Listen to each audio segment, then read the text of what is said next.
What it do? What it do? How's everybody doing this morning? It's your boy Phil Robinson III with you real for a nice little morning session. I don't know if anybody's ever seen the show that I do with Stephen Michaels, Just Win, Just Win.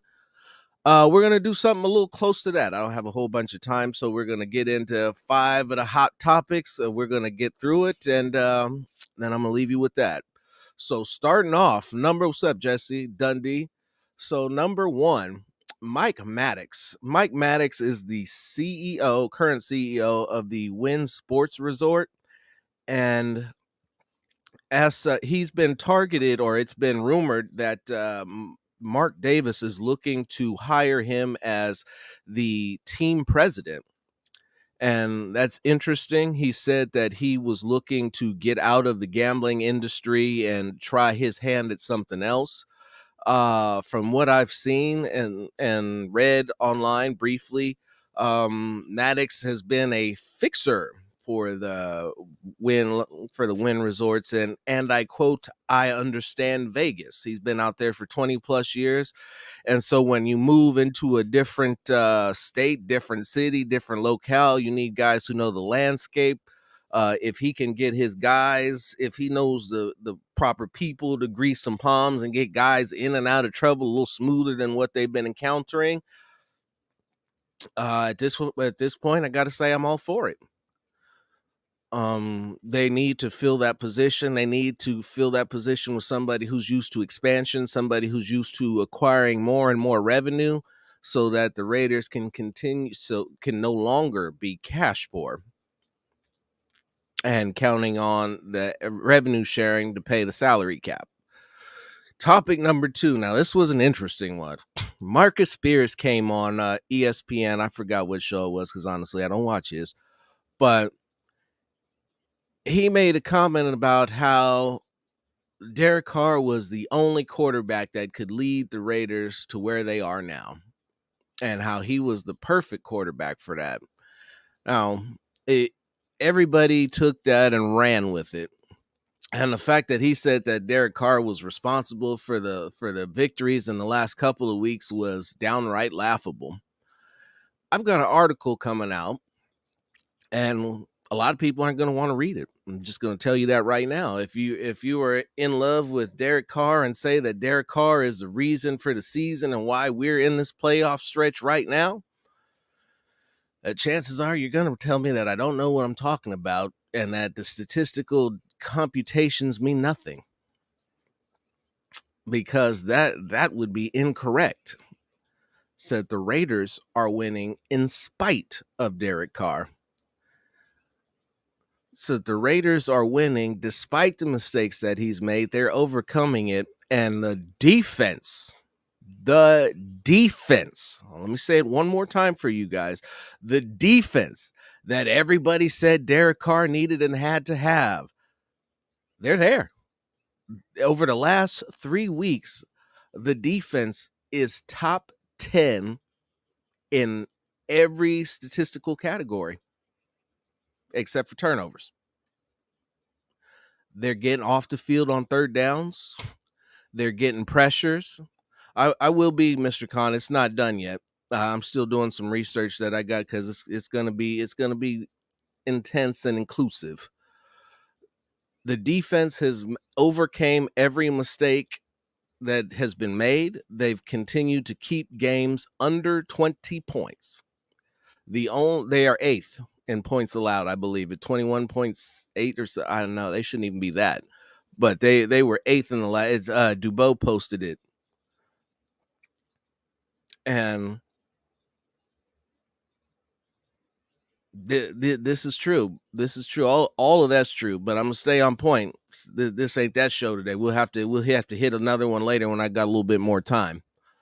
Definitely winning all 3 phases, Kevin. Absolutely. This was the game that they just played against the Colts was probably the best special teams game that I've seen them play in a while, in terms of the return game, in terms of punt coverage, kick coverage. It was the cleanest special teams game they've had in a while. But moving on, number 3, Nate Hobbs. I'm glad first and foremost, before we get into anything, let me just say this because this has not been the reality in the Raiders so far. I'm glad Nate Hobbs did not kill anyone. Okay, this season, that's where we got to start. I'm glad he didn't hurt himself. I'm glad he didn't crash his car. With that being said, like Mr. Wynn put in the comment section, what an idiot. You took the biggest victory of the season and for all intents and purposes should have removed yourself from a game that would qualify you for the playoffs and where when they need you the most, because he's got a tall, more likely than not, he's going to have a tall assignment. And Keenan Allen would have had Keenan Allen in the slot. Now his replacement is Keyshawn Nixon. And in Gus Bradley's defense, Keyshawn Nixon has been better. So Nick says he was stoned, but I haven't seen that. If he was, uh, he was shit. But grown men have to make better decisions on this team with what you've seen with drinking and driving, with all the people that you've seen who are having problems with alcohol and all this other stuff. You've got to be better than this. There's got to be somebody has got to get in these young folks' head and tell them not to be drinking and driving. I'm not going to sit here and get on a soapbox and tell you that they're evil and they should, because more people than not, including people in this chat room, have rolled the dice on taking a couple of drinks and hitting the road, or hitting a couple blunts and hitting the road. But he's rich. You got a team that will get you a ride. Somebody has got to start making phone calls. They've got to start making phone calls and getting rides. This cannot continue to happen. Should he be suspended? Probably. Should he be cut from the team? I wouldn't cut him, and that surely isn't going to happen. That's a mistake. That's a mistake. He needs to learn from it, but everybody is only 21 or 22 once, and that's when they learn from these types of situations. Moving on. Number 4, Darren Waller. Rich Bisaccia fully expects Darren Waller to come back and contribute to what the Raiders are trying to do against the Chargers.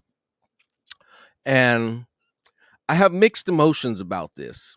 Darren Waller coming back should be great news, absolute great news. But if Darren Waller coming back means that the only people that touch the football are Hunter Renfrow, Darren Waller, and Josh Jacobs, I have a problem with that.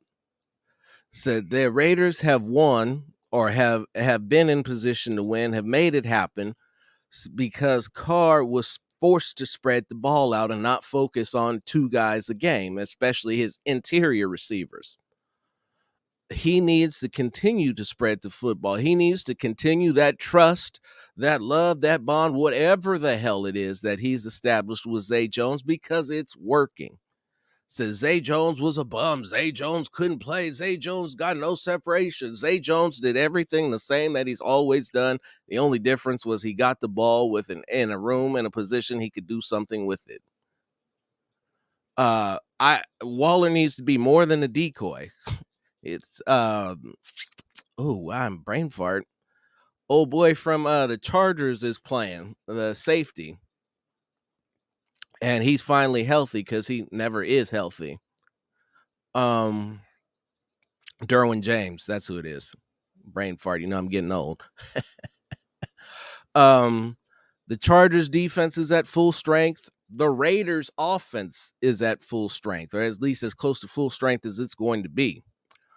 Their defense is also at full strength, and we are going to have a huge collision for the playoffs.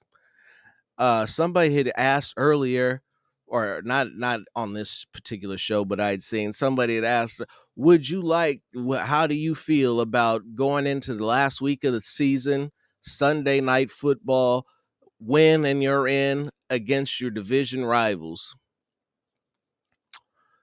And to be honest with you, I think the only way that this could have possibly been better would be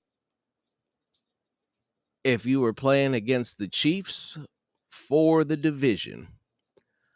Win and you're in, game against your hated divisional opponent, division rivals, Sunday night football, last regular season game of the year. If this isn't the lights are the brightest, if this isn't the type of thing that you live for, then why are you playing the game? I love it. I love everything about it. I honestly wish that I was there. Who knows, man? I might make an appearance. It's that travel, bro. I'm not even gonna lie to you. That's 8-10 hour drive. We're really not trying to make. And hotel prices I'm not trying to pay either. Yeah, the Chargers run defense is mad, but that's another conversation for another time. We'll get to that. There's plenty of time. It's only Wednesday. Darren Waller has been hurt. He's had COVID. I don't know what you're gonna get out of him. 80%. I saw 80% of Waller is beastly. Absolutely. I'm just curious to see how they're gonna use him. I think that there needs to be a better use of Waller than has been employed. I like some of the things that he's been doing. Foster's been solid in the blocking game and made it happen when he's had to sneak out, had more of a traditional approach to the offense. And it would just be interesting to see. I think I'd throw a wrinkle out there, maybe throw Waller out wide, leave Waller out wide and leave Moreau in there. Bring Zay Hunter in there, and you could have a big twin. It'd be an interesting situation. They're going to, and it's an all hands on deck situation. Like I said last week, the Raiders are in position to where everybody that touches that field has to produce. What's up, Chaz? Everybody. Nobody can go out there. Nobody can lay an egg. Everybody's got to do something. And as long as everybody does something, everybody makes a play, it's all good. Duke City in the house. Raider Nation for life. That's what's up. And finally, topic number 5. We'll get into a little bit more detail later about this because there's going to be an expansive, unfiltered truth coverage of the Senior Bowl. We are going to have Phil Jones be in the house live for the Senior Bowl, covering as media. We're going to be doing I don't necessarily know if we're going to be able to get live interviews from players. He may get them out there and then release, and then rather than put it on you, rather than live stream it, end up just putting it out as video for sure. We're going to get some in-depth upfront scouting, because when you watch the Senior Bowl, you can only watch what they are allowed to show on TV, and a lot of it is good, but you don't get to see and hear everything that they say and every little detail. And for somebody who is detailed oriented as our man Phil Jones, while everybody is sitting here watching on TV, he'll actually be on the sidelines. Wonder if you'll see Vinny live on the sidelines in the stands, watching, hearing every recap. It's going to be a big thing for us going forward. So if you know anybody who's interested in the Senior Bowl, please point them our way. Said if you're new to the channel, please like and subscribe and click the notifications so that you don't miss a video or any of our content. And we've hit the 15-minute mark, and I'm out. Thank you all for showing up real quick, and I will see you later, maybe later today or maybe tomorrow. All right, guys, take care.